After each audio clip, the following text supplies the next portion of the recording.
Hi guys, welcome back to my channel. Welcome to today's video where I'm doing this eyeshadow look with a brand new palette to my collection from a brand that I'd never tried before. If you want to see how I did this beautiful eyeshadow look, then just stick around. And if you're new here, hey, my name is Rachel. I'm a homeschooling stay-at-home mom. I enjoy eyeshadow, especially colorful eyeshadow, and I do tend to upload several videos every week.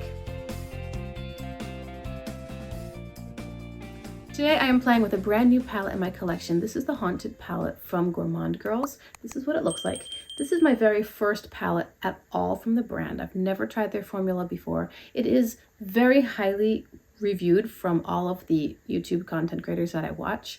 There's a hair on it. Anyway, I think this palette's pretty, and I'm going to talk about it and also the sale on which I got this palette and some other things. I've already primed my eyes with the Glamlight Icing Primer.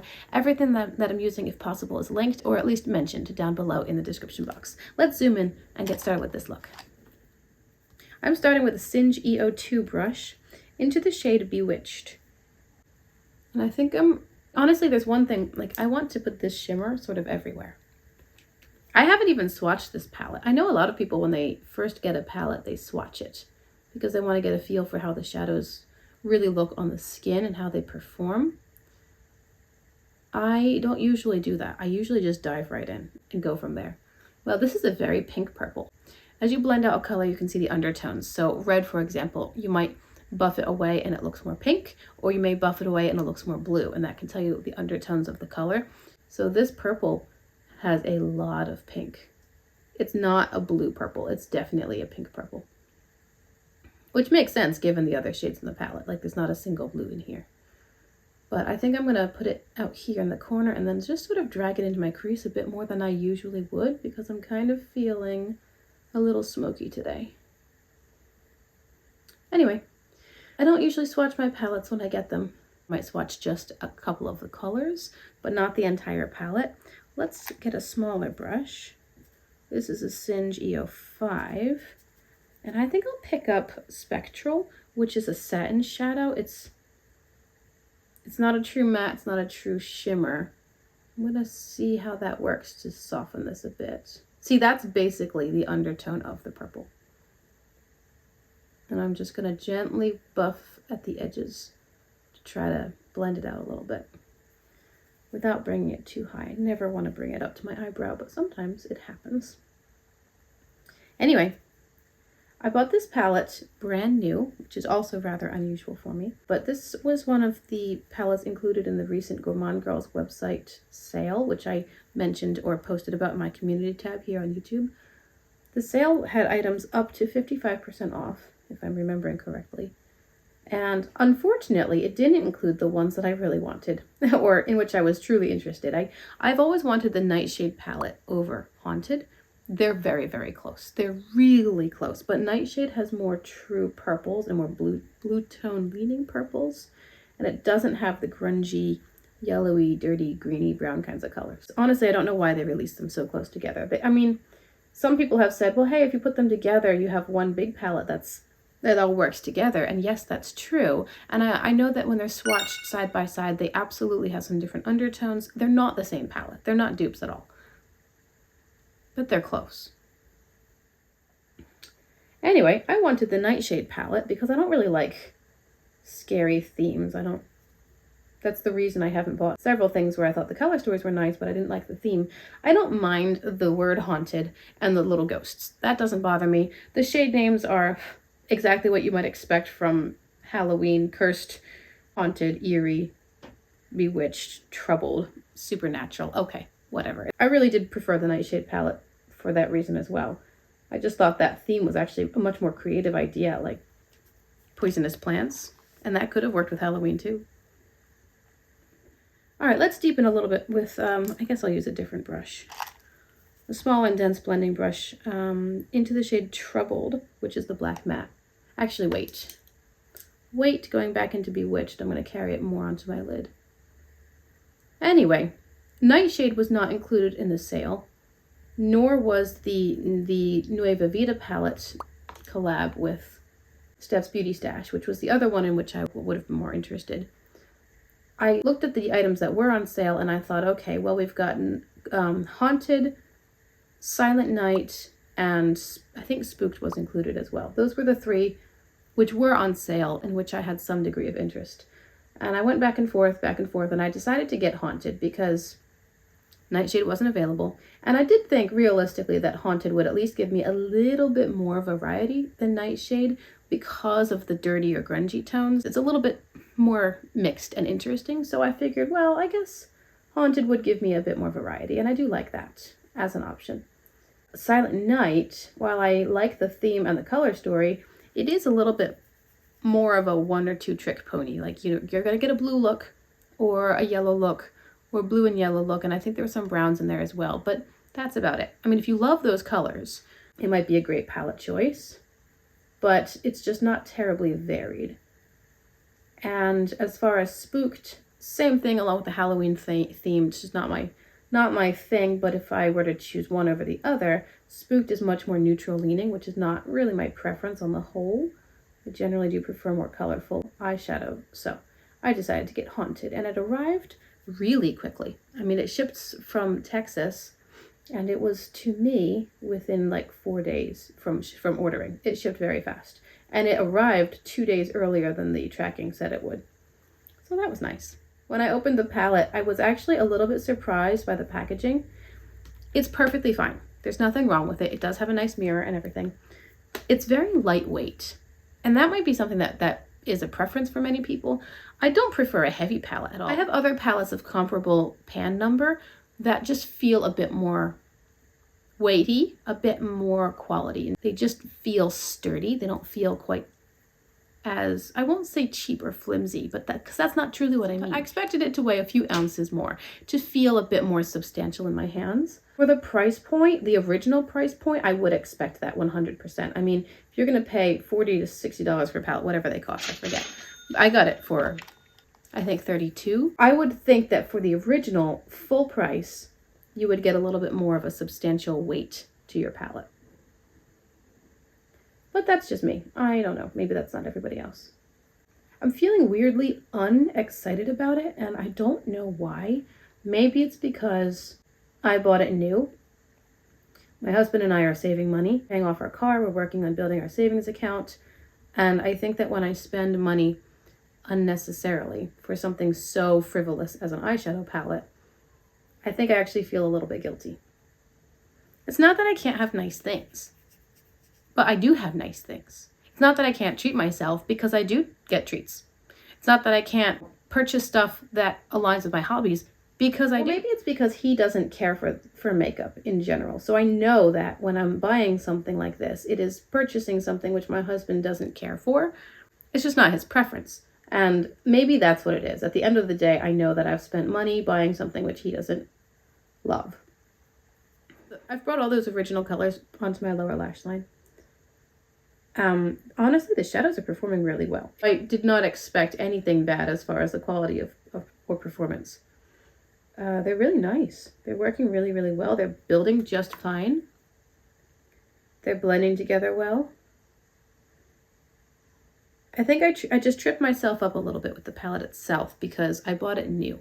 Instead of selling a palette and using those funds to buy something secondhand, which is what I usually do. I don't know. I'm not trying to make my husband come across as some evil villain who doesn't let me have any fun. That's not what I'm saying. He works really hard to provide for our family. He's working his butt off in school. He's very loving. He's very supportive. But he just doesn't care for makeup. It's not a hobby that he can understand. It's not a hobby that he can really get behind. So me spending money for that hobby makes me feel a little bit bad. My kids are outside playing red light, green light, and hide and seek, I think. The little one just came up to the door and like slammed herself into it to count 1, 2, 3, and my other one's like, hey, red light. Okay, I have taken a flat brush into the shade Apparition, which is that purple shimmer that I wanted to use. I'm pretty sure that, like most shimmers within the indie community, if I lay it down dry, it's gonna spread out and be a really nice light wash. But I want to spray it, or you know what? Maybe we should try it dry. Maybe I should try it dry, see how it performs. Then try it wet, see how it performs. Then try it with my finger, see how it performs. So here's Apparition on the whole, ooh, that's pretty, whole lid space. When it's dry, it doesn't lay down in quite a controlled area, the sparkles will disperse more.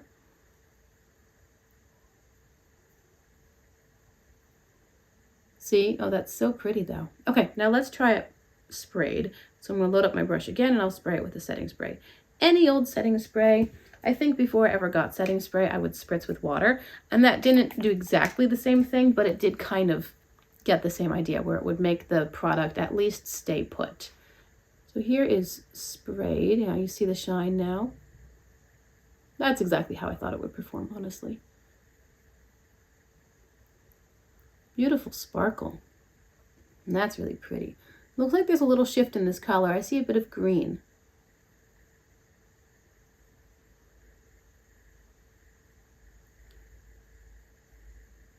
That's pretty.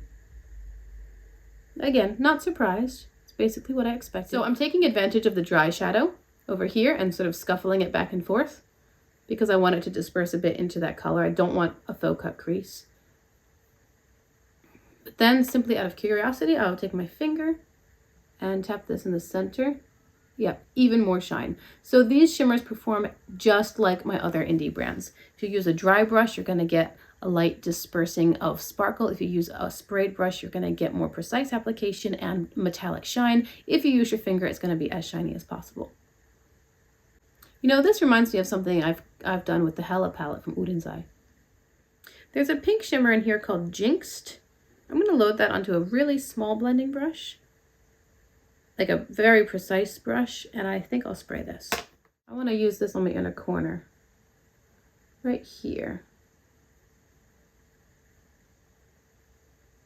So this has some blue in it, just a little bit, just a little flip. And why not? Whatever's on the brush, I'll bring up here as well.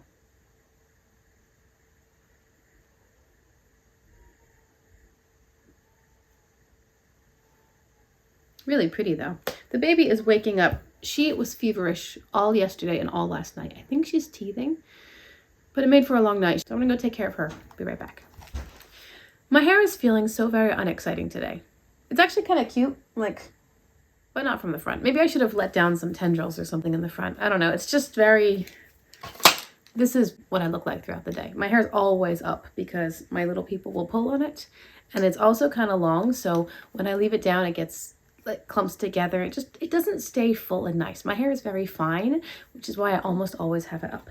Anyway, let's talk about what I did to finish off the look, and then I'll close out with some final, I would say, thoughts or first impressions anyway.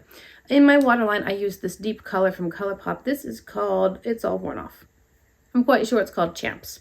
And then I have mascara on. On my lips, I have the Italia Deluxe Fine Lip Liner 1060 Hot Cocoa. And then I have two NYX Butter Glosses on. This is the shade Rocky Road, and then I have the black one sort of mixed together to get quite the vampy lip look happening here. And then on my face, I used the Haunted palette as a blush. I used this one here. What's this called? Supernatural. I used that as a blush, and on, I was going to use a highlighter. Well, I was going to use one of these shadows as a highlighter, but I instead opted for the Nomad Kofana Moonlight highlighter, which is one of my all-time favorites. It's so beautiful. If you have the Whistler Snow Lodge palette from Nomad, this highlighter is very much like the Ski Bum shade. It's just a blue, pink, purple iridescent. Super pretty. It's super pretty. Okay, so that is everything as far as what I'm wearing. I think, again, check the description box because it's always mentioned down below. And my first impressions of the palette.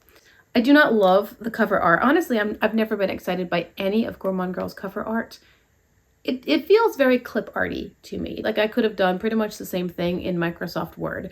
It doesn't feel creative or inspiring or terribly unique or different. I don't love the theme, as I mentioned.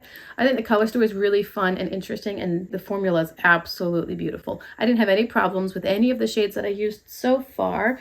I used 1, 2, 3, 4, 5. So I used 5 of the colors so far, and everything worked beautifully. Beautifully. The shimmers remind me of the Garden of Juvia's shimmers, just very light and sparkly. Absolutely my favorite kind of shimmer payoff.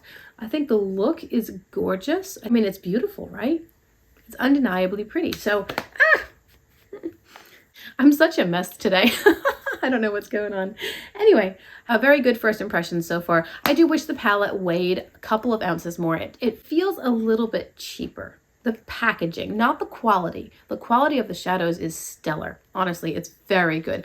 But the packaging itself feels a little bit on the cheaper side. And I think that for the original MSRP price point, they should have a little bit more heft, a little bit more body and substance to the packaging, just to make it feel like you're getting something that's worth like a $60 price point, because it's not cheap.